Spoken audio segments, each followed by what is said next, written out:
কিন্তু ভুলে যাবো না যার সরকারটা পাল্টে গেছে, যে যত বড় হোক হনু কাউকে ছাড়া হবে না। তো খোদা মেহরবান, তো গাধা পাহলওয়ান, অনেক গাধা পাহলওয়ান হয়েছিল, সব গাধাকে ঢোকানো হবে। এখন বুঝিয়ে দেওয়া হয়েছে একটা গাধা, তার বেশি নয়। সে নেতা হোক আর অভিনেতা হোক, সে অনুগামী হোক প্রতিগামী হোক, যেই হোক, ভুলে যায় যেন বিজেপির ইতিহাস সারা ভারতবর্ষে আছে। পিঠের চামড়া গুটিয়ে না হাতে দিয়ে দেওয়া হবে।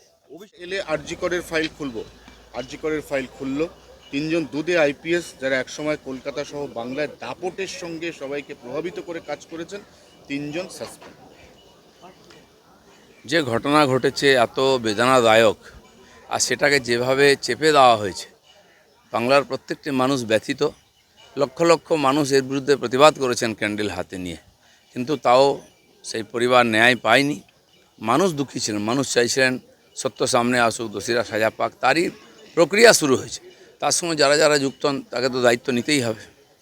একই দিনে আরও একজন দুদে পুলিশ কর্তা সাসপেন্ড, তার নাম শান্তনু সিনহা রয়, আজীবনের জন্য সাসপেন্ড।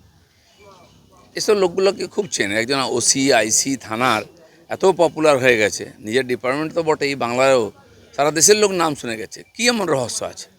প্রত্যেকটি মানুষ এদের কীর্তি জানে যে না, এরা যদি ডিপার্টমেন্টে থাকেন সেই রোগ আবার সব জায়গায় ছড়িয়ে পড়বে। তদন্ত হবে আইনিগত দিক দিয়ে, যা ব্যবস্থা সেটা কোর্ট নেবে। একটা বেআইনি বাড়ি ভাঙা হচ্ছিল, বেআইনি বাড়িটায় আগুন লেগেছিল, বাড়িটা ইললিগাল, তার কোনো পারমিশন নেই। সেই বাড়িটা যখন ভাঙার কাজ শুরু হচ্ছে তখনই হঠাৎ করে কোর্ট থেকে স্টে অর্ডার আনা হলো।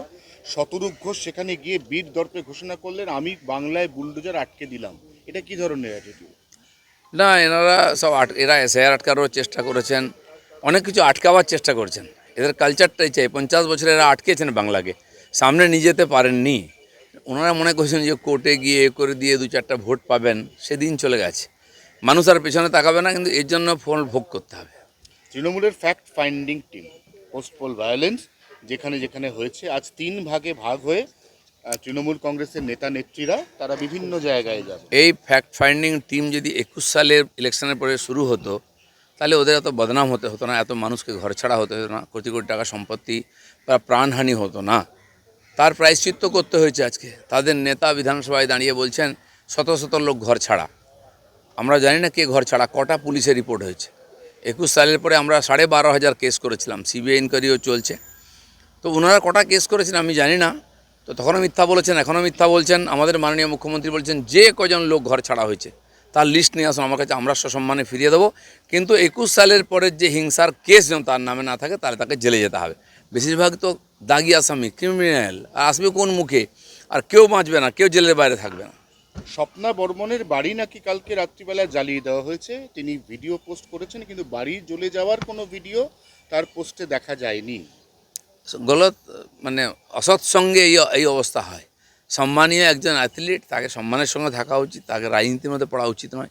কমপক্ষে এই ধরনের যারা খুব নিম্নমানের লোক, যাদের সঙ্গে ওনার মেশা মানায় না, উনি সম্মানের সঙ্গে দেশের জন্য লড়াই করুন, আমরা সঙ্গে আছি। চিংড়িহাটের মেট্রোর কাজ শুরু হয়েছে, আমরা কথা দিয়েছিলাম, করে দেখিয়ে দিচ্ছি। 1 সপ্তাহ হয়নি সরকারের বয়স। ভগবান শ্রীকৃষ্ণ যেমন 6 দিনের মধ্যে পুতনা বধ করেছিলেন, তো পুতনা হিড়িম্বা যত আছে, বকাসুর মঘাসুর অঘাসুর সব বধ হবে। কাউকে ছাড়বো না আমরা। আমাদের মুখ্যমন্ত্রী যে স্পিডে কাজ করছেন, বিরোধীরা বুঝতেই পারছে না কোথায় ঘর সামলাবে, কি করবে। বাংলার মানুষ খুব খুশি, আশীর্বাদ করছেন। আর আমরা পুরোপুরি আমাদের মাননীয় মুখ্যমন্ত্রীর সঙ্গে আছি। তিনি যেভাবে এগোচ্ছেন, বাংলা তাকে পুরো আশীর্বাদ দিয়েছে। শুধরোতে না চেয়েও 1 ঘন্টা বাদে শুধরে গেল রাজাবাজার। কালকে রাজাবাজারে পিলপিল করে কিশোর বাহিনী, যারা বিভিন্ন জায়গাতে এই শামশেরগঞ্জ থেকে শুরু করে এই কিশোর বাহিনী তারা তাণ্ডব চালিয়েছিল। রাজাবাজারেও তারা কালকে এসে রাস্তায় বসে পড়ে দাবি তোলে যে এখানেই নামাজ পড়বো জুম্মাবারে। পুলিশের তেভার দেখে তারা 40 মিনিটের মধ্যে রণভঙ্গ দেয়, মসজিদের ভিতরে গিয়ে নামাজ পড়ে। ওরা যেন ভুলে না যায়, ভুল সময়ে জন্মেছে তো সেজন্য প্র্যাকটিসটাও ভুল হয়ে গেছে। কিন্তু ভুলে যাবো না যার সরকারটা পাল্টে গেছে, যে যত বড় হোক হনু কাউকে ছাড়া হবে না। তো খোদা মেহরবান, তো গাধা পাহলওয়ান, অনেক গাধা পাহলওয়ান হয়েছিল, সব গাধাকে ঢোকানো হবে। এখন বুঝিয়ে দেওয়া হয়েছে একটা গাধা, তার বেশি নয়। সে নেতা হোক আর অভিনেতা হোক, সে অনুগামী হোক প্রতিগামী হোক, যেই হোক, ভুলে যায় যেন বিজেপির ইতিহাস সারা ভারতবর্ষে আছে। পিঠের চামড়া গুটিয়ে না হাতে দিয়ে দেওয়া হবে। অভিষেক বন্দ্যোপাধ্যায়ের বিরুদ্ধে এফআইআর হবেই তো। এত বড় দুর্নীতি ঘোটালা, যেটা সাধারণ মানুষ বলতো, আপনারা বলতেন, তার তথ্য জোগাড় করছি আমরা। যেমন যেমন আসবে সবার নামে কেস হবে, সবাইকে প্যারেড করাবো। সবে তো প্রাক্তন মুখ্যমন্ত্রী কোর্ট প্রায় কী বলে প্যারেড শুরু করেছেন। তিনি যে কালো কোট পরেছেন সেটা পরার অধিকার আছে কিনা তারও প্রশ্ন আছে, প্রশ্ন উঠেছে। সেই জন্য বাকি জীবনটা কোর্টে আপনাদের প্যারেড করেই কাটাতে হবে, কারণ পাপের প্রায়শ্চিত্ত করতেই হবে। হাসপাতাল থেকে দালালরাজ উৎখাত, পরিষেবা সচল করতে, রেফার রোগ বন্ধ করতে জোরালো দাবাই মুখ্যমন্ত্রী শুভেন্দু অধিকারী। গতকাল বৈঠক করছেন। করেছিলেন। আমাদের মুখ্যমন্ত্রী রাস্তা বার করেছেন দালাল রাজ বন্ধ করার জন্য। প্রত্যেকটি ওখানে যারা এমপ্লয়ি আছেন, রোগী আছেন, রোগীর আত্মীয় যারা আসেন চিকিৎসা, প্রত্যেকের হাতে আলাদা আলাদা রঙের ব্যান্ড দেওয়া হবে, বোঝা যাবে কে কী। এবং যারা দালালিগত প্রত্যেকের ব্যান্ড বাজানো হবে, এটা মুখ্যমন্ত্রী ঘোষণা করেছেন। তো সেই জন্য দালাল রাজ নিজের থেকে বন্ধ হবে, এবং বহু কিছু দেখতেন যেগুলো আপনার ফেস করতেন সেগুলো নিজের থেকে বন্ধ হয়ে যাবে। শরীর যদি খাওয়া দাওয়া ঠিক করে, ব্যায়াম করে, বিশ্রাম করে, অনেক রোগ চলে যায়। এখন সেটা শুরু হয়েছে পশ্চিমবঙ্গের ক্ষেত্রে, ভালোই ব্যায়াম হচ্ছে।